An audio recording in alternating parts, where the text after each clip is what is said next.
We begin tonight with a man who has made medical history, but because of it, may spend the rest of his life in prison.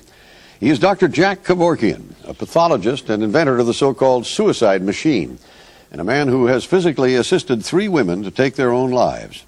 Just today, court proceedings began that could end with Dr. Kevorkian being convicted of murder.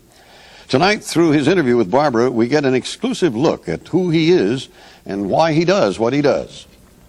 Hugh, it's one of the most compelling issues of our time. If patients want to die, should doctors be allowed to help them die?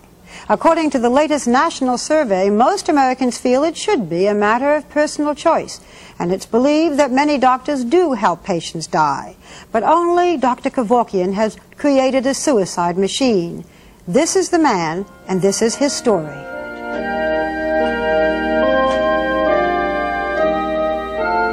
Dr. Jack Kevorkian calls himself an agnostic, but he favors Bach hymns. He plays the organ for his own amusement and said he was nervous playing in front of our camera. That was surprising. You'd think he would be used to cameras by now. Dr. Kevorkian, do you have any comment tonight? No. He rocketed to national attention after he helped this 54-year-old woman commit suicide a year and a half ago. Janet Atkins suffered from Alzheimer's disease, and Kevorkian invented a suicide machine with which she took her own life. Barbara, the first machine is the original machine used by Janet Atkins. It's all dirty because of the fingerprint powder used by the state police. Jeffrey Feiger is Dr. Kevorkian's lawyer. To protect his client, Feiger said he'd rather explain how the 3 solutions in these bottles work. In the largest bottle is a saline solution. Harmless. Totally harmless. The next bottle is the thiopental. That puts the patient to sleep. The third bottle is the sodium potassium and anectal, and that puts the patient's heart under and ends the life. The patient starts this machine himself or herself? Yes, through pushing the button on the side. After Janet Atkins pushed the button and died, a Michigan judge ordered Kevorkian not to assist in any further suicides. Kevorkian maintained that such assistance was not against state law and said he would defy the judge's ban. Last October 23rd, he did. In a secluded state park, covered this week with a mantle of snow, Kevorkian obliged the wishes of 2 women who wanted to end their lives. This cabin was where they died. Kevorkian said he used it because he had been turned down every place else. Marjorie Wantz was 58 and suffered from an extremely painful pelvic disease. Sherry Miller was 43 and incapacitated with multiple sclerosis. This video was recorded the night before they died. Sherry, what is it you want? Put it in plain English. Yeah, I want to die. That's as plain as you can put it? Yeah. I wish we could do it like she said. I wish we could have done it a year ago. Yeah. 2 years ago. Marjorie Wantz used a suicide machine like the one that killed Janet Atkins. Sherry Miller's veins couldn't take a needle. She breathed from a mask containing carbon monoxide until she could breathe no more. Doctor, after the death of the 2 women, Mrs. Wantz and Mrs. Miller, what did you do? I did what one has to do by law. I notified the medical examiner's office and the sheriff's department, and I informed them both that there had been a double physician-assisted suicide, and then I had to tell them where it was. Kevorkian was charged with 2 counts of murder. At age 63, he faces the possibility of spending the rest of his life in prison, life without parole. When we met this week, I found him both unafraid and outspoken. Doctor, let me be frank. Surely. You're aware that people think you are a ghoul? Surely. You're aware that people think this is a horror story? Sure. How do you answer it? That's emotionalism. It's when the heart transplants first came in, that was the same thing. People, many doctors were saying, this is wrong. It's contrary to God's will, contrary to nature. Isn't it ghoulish to rip a person's chest half open to transplant a heart or do a bypass operation? Let's look into your background a little bit. What brought you to this point? In your experience as a doctor, what interested you in this whole area? Really, what led me into this was working with condemned criminals on death row who want to donate organs when they're executed, and it isn't allowed. It boggles my mind that society would not allow, and doctors wouldn't do it, to take organs from men who are going to be executed under anesthesia at the time for execution and use those to save 5 or 6 other people. This is how I got into this whole field.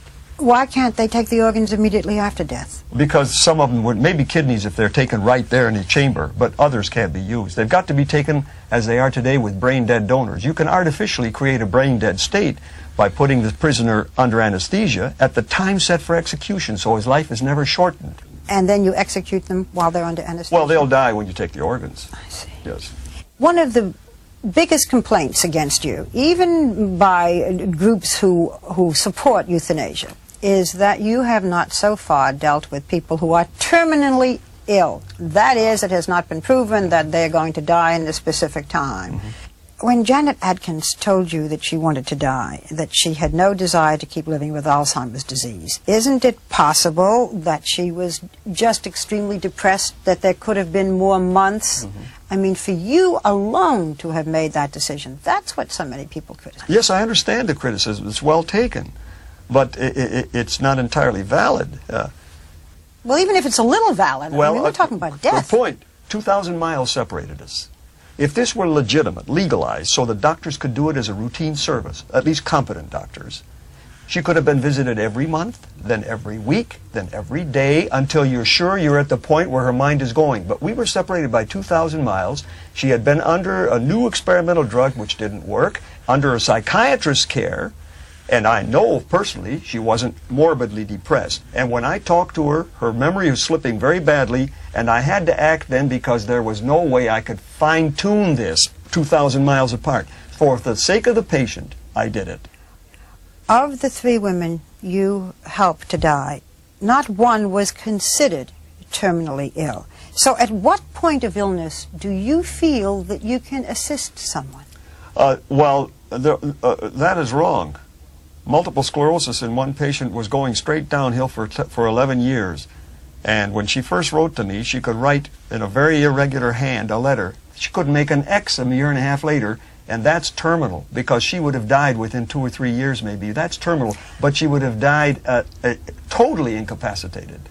What I'm getting at is, where do you make the decision, you, doctor, yes, at what point this person should be assisted and at what point they can have a quality of life so that you would say, I won't do this? That's a good point. I had to make the decision alone because nobody cooperates with me. So I took it on myself for the sake of the patient.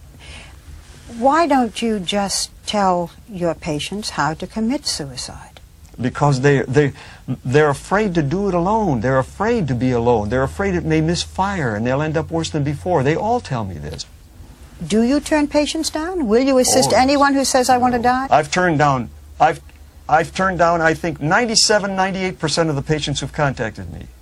If you had your choice, instead of doing this alone and making this decision, an enormous responsibility, isn't it? Yes, it is. How would you like to see it done? Every physician can't do this. That's what's wrong with all the initiative drives and all the plans put forward now. You can't let every doctor do this because some are outright criminal. You can't allow that. It'll be abused. And some doctors don't want to do it by temperament. Some can't do it by religion. So you've got to have certain specialists qualified to do this, to whom a doctor can refer a patient like he does everybody. And you do not feel that every hospital should have such a machine, and certainly not in the home, unassisted by a physician? No, every hospital even wouldn't want to have a machine. Does every hospital have a heart transplant unit? You just have a place where they can be referred. Should there be second opinions? Well, there has to be second opinions, because this isn't the decision of 1 or 2 men or persons. But there wasn't in your case. There couldn't be. No one cooperates with me. In this cabin on that Wednesday night in October, Kevorkian had no medical help. His sister was present, as were Marjorie Wance's husband and 2 of Sherry Miller's closest friends. There was no one else around. Can you tell us what the atmosphere was like in the cabin with you and those 2 women you helped? Well, you can imagine how it was. It was tense for me. I was very nervous, uneasy. Nobody can feel good under such circumstances. Nobody there felt good at all. By the way, strangely, except the patients. They were the only calm ones there. Everybody else was nervous, edgy, and tense. Mrs. Wantz, died first. Yes, Yes. that's right. I know you can't tell me legally exactly, No. but you have that information. In this case, Marjorie Wance's fingers were attached to strings. One string controlled the administration of the anesthetic, the other string controlled the administration of the potassium chloride. When she fell asleep, her hand dropped and the potassium chloride entered her body and killed her. You provided the means to Mrs. Wance's death. Yes. You did not yourself physically do it. Obviously, No, he did not. No. In the case of Mrs. Miller, who died second, it is said that you put a mask over her face, That's true. and the mask allowed her to inject into her body carbon Yes, monoxide. because she could have taken the mask off at any time if she wanted to. But, more importantly, the carbon monoxide, Barbara, was controlled by her. It has been said, it has been reported, that when you put the mask on Mrs. Miller's face, that she could not take it off, and this is why it's considered murder. That's totally untrue. That's just a and presumption. it's just totally untrue. She had just a little use of one arm and very little use of the fingers. She couldn't put the mask on, but she could easily have taken the mask off. And she also turned on the gas with her own hand. Do you ever, in the quiet moments of your life, question what you are doing? No. These life and death decisions that you alone are making? No, I'm not making. The patient makes them. I'm here to serve the patient. A doctor is a servant. I serve the patient's need. Why not wait until the state changes I the didn't law? break any law. I didn't make that device to have a gimmick or to be different. I made that device because in Michigan, where there is no law against assisting a suicide, is the only way I could do it. I can assist the suicide in the most humane way possible. That's why I made the device, not to be different or have a gimmick. Not to prove a point? No, to help a patient. Are you willing to spend the rest of your life perhaps in prison? I'm willing to risk it. But I Because- know if I do, then I'm right. All of society knows I'm not a criminal. Then why do they put me in jail? Because you have dark age mentality in this society. What do you say to people who say, Dr. Kevorkian, you are playing God? Well, so is a doctor who takes your heart from one body and puts it in another, isn't he? A doctor always plays God, even when he gives you a pill, because he's interfering with a natural process. Instead of being called Dr. Death, which does sound so very extreme and so very ghoulish, Yes. isn't there something you would prefer being called? Well, I will one day. What do you think you will be called then? They'll call me Dr. Life. You know why? At that time, they'll be taking organs from condemned people, from one human who to be destroyed by your esteemed law, with his permission and wish, or her permission and wish, because we have women on death row, and saving the lives of 5 to 7 people. Then you may call me Dr. Life. That's heavy. What is your impression of him personally, though? I found him honest, outspoken, and warmer, I must say, than I expected. Look, he is a fanatic about what he believes. I should point out, by the way, that he accepts no fees, turns down donations, thinks no one should get paid for this. And whatever happens, it will bring attention to the issues. What do you think? I don't think he's guilty of murder. He always had witnesses, and the wishes of the patient seem to be honored at all times. If he's convicted of murder in a state where what he did is not a crime, you'd worry about justice, I think. He might be guilty of contempt of court, but that's not murder. By the way, he has also heard from criminals, some on death row now, who say, we want to have this done. This is the only way we can serve society, is to have the organ donation, which is also part of his thinking. Fascinating. Thank you, Barbara.